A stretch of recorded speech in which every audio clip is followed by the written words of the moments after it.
リコ先輩?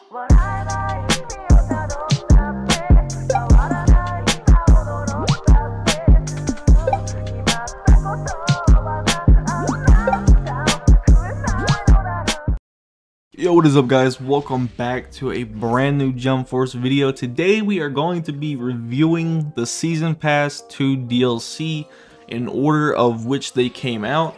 But before we get into that, alright, subscribe if you haven't already.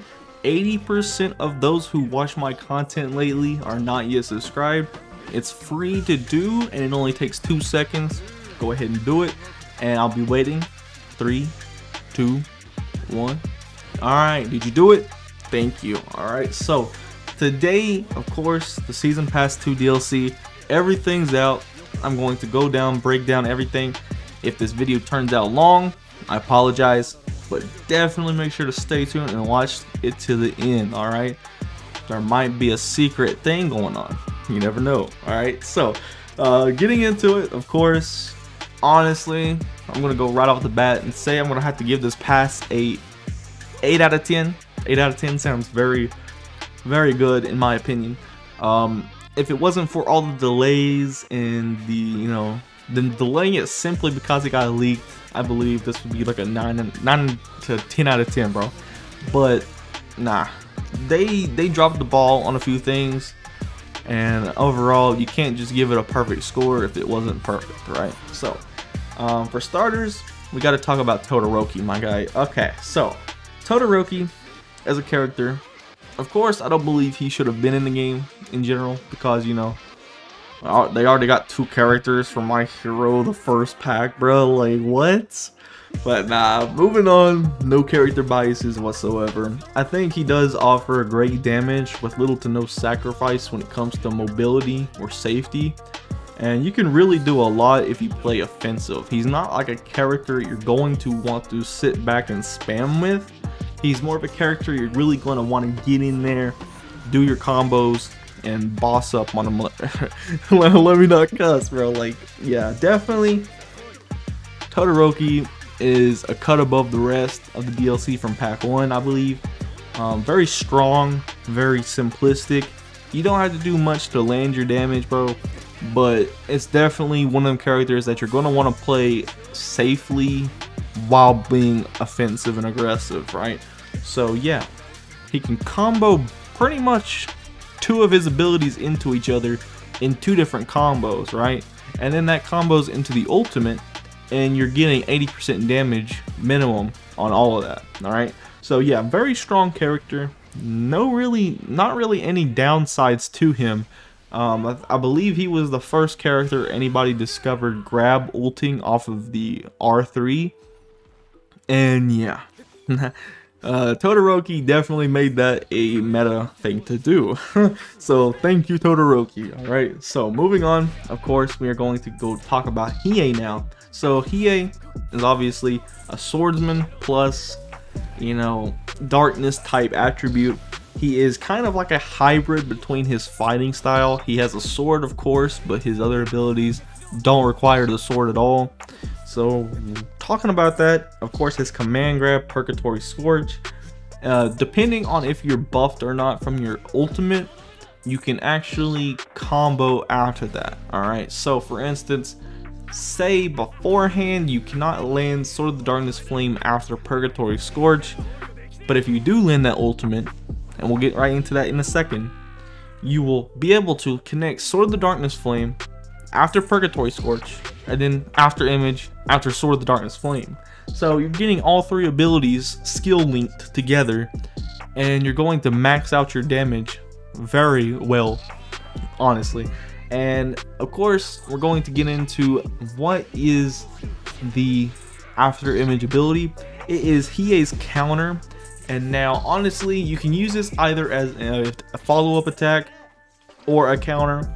Personally, I think it's better as a follow-up than it is a counter, personally. It's pretty much one of them close range, you get in their way type of things. You're going to hit them, but following it up after Sword of the Darkness Flame tends to be more reliable for the damage. So just a little bit of advice definitely go for the full combo.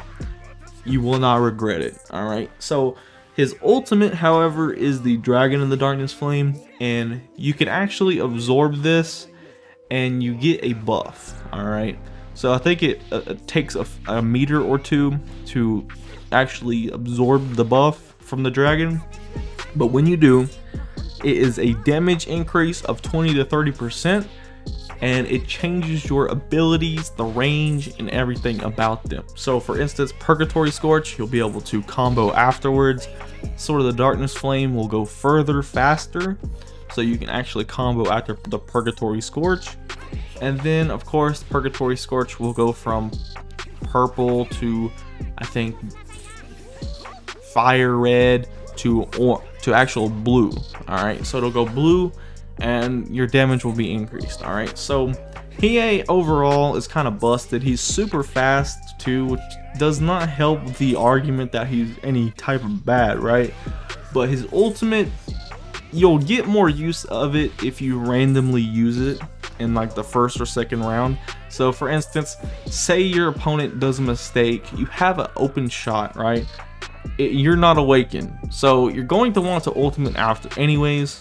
You're going to want to ult anyways, because yes, you're going to miss out on a bit of damage, but the ultimate only does 45% awaken anyways, so you're going to benefit more from just raw ulting and getting the buff than you are going to try to wait and get the full thing, right? So definitely go for the unawakened raw shots. You're going to get more damage afterwards anyways. All right, so next up we're going to move on to Meruem.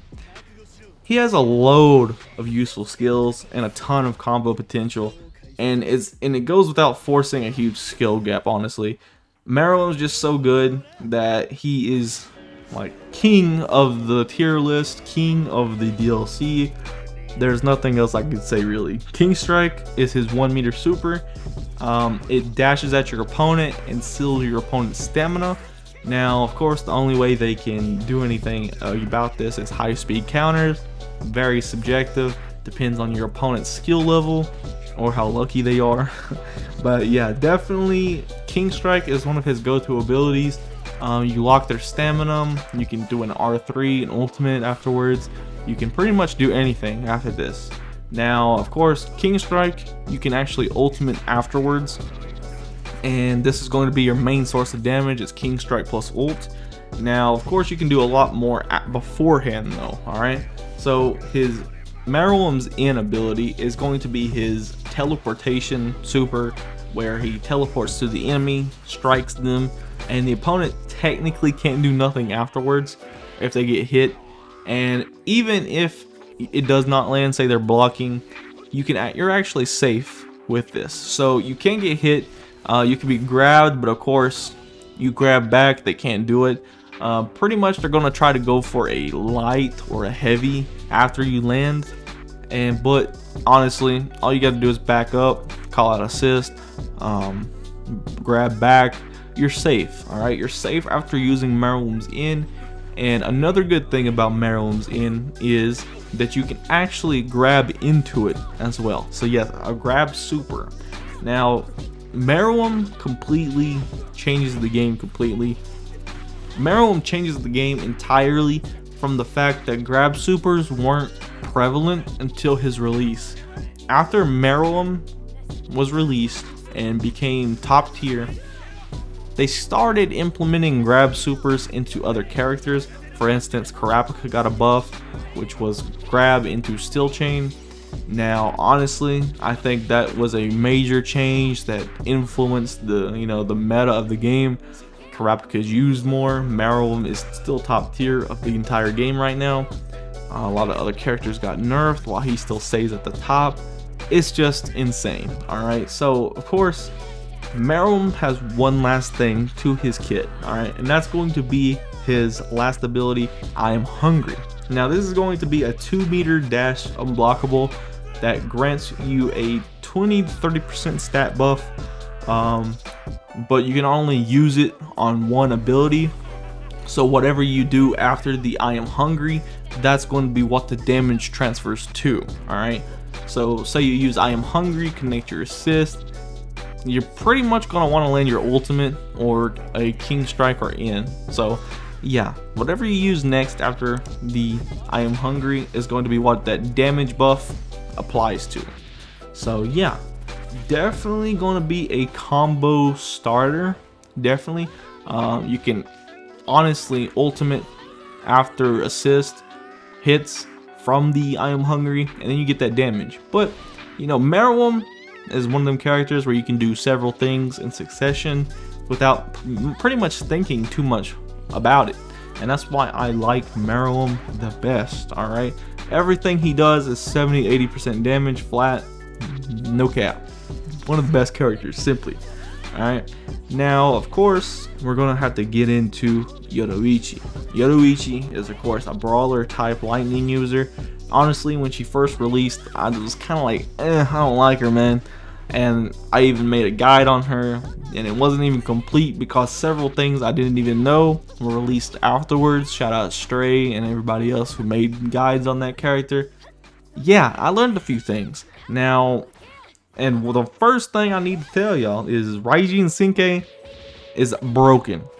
Don't sleep on Raijin Senkei. That ability is going to be your starter and your finisher for your combos before you ultimate anyways.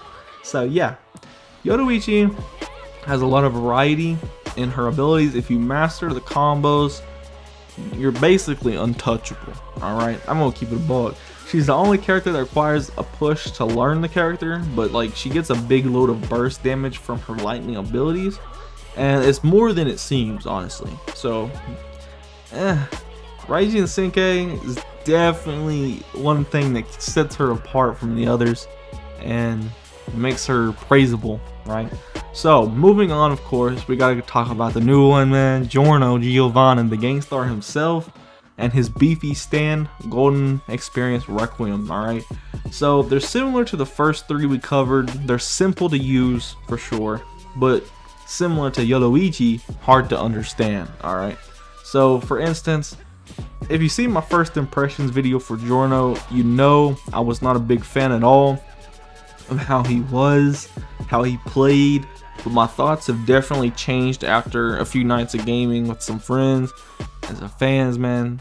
Definitely Giorno is different. He's built different. Alright, so for his first ability, Muda Muda, it's his stand rush, and of course as a stand rush it will drain 1 meter. You can keep it going, but for him it goes up to 2, simply because it's the 7-page Muda Muda from the manga and anime is why it's one of the longer abilities that Giorno has. Alright, next up we have his second ability, the tree, which is honestly, in my opinion, kind of overrated among the community.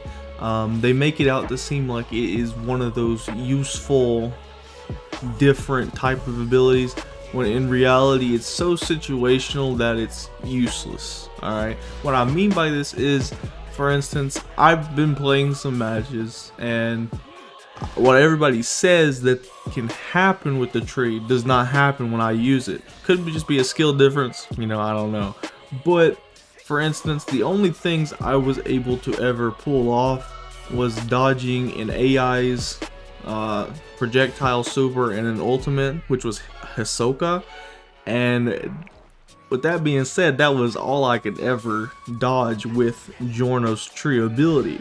So of course, again, very situational. It's one of them counter type abilities that's heavily dependent on timing, and honestly I don't think that fits Giorno as well as it should. Alright, next up we have his third ability, being his heal.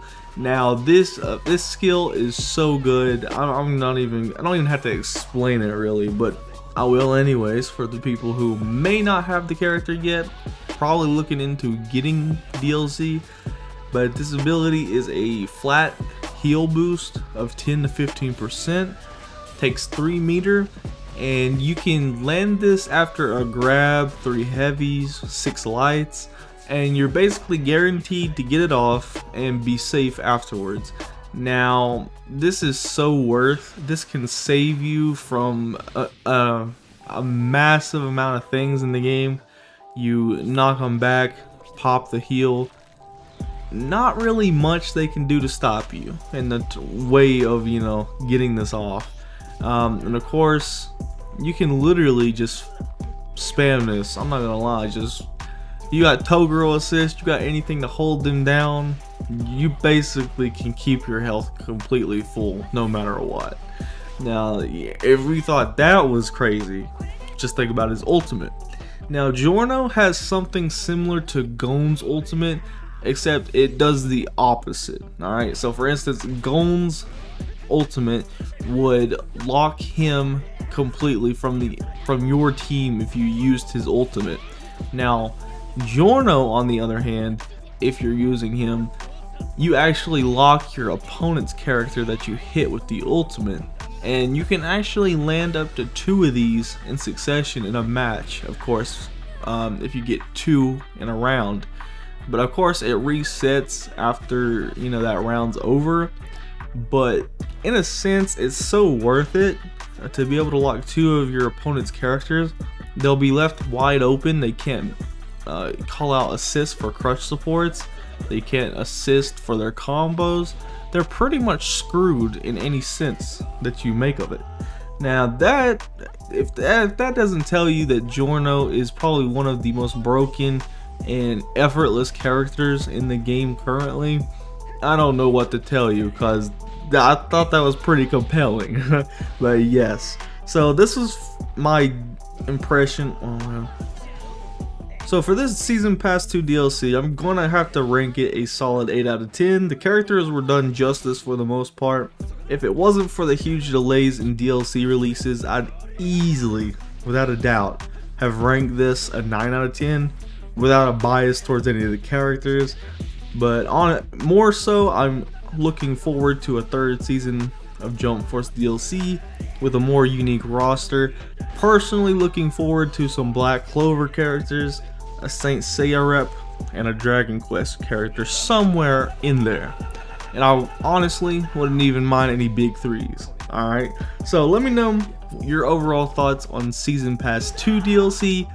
Did it live up to the hype that was given, or, you know, built up, or was it a letdown? Let me know your overall thoughts in the comments below. And for a Season Pass 3, who are you looking forward to the most? Alright, make sure to comment down below, subscribe if you're new, turn on post notifications, and don't forget to hit that like button on the way out. It takes no more than 2 seconds. So make sure you have a great day, great night, wherever you guys are in the world, and peace out.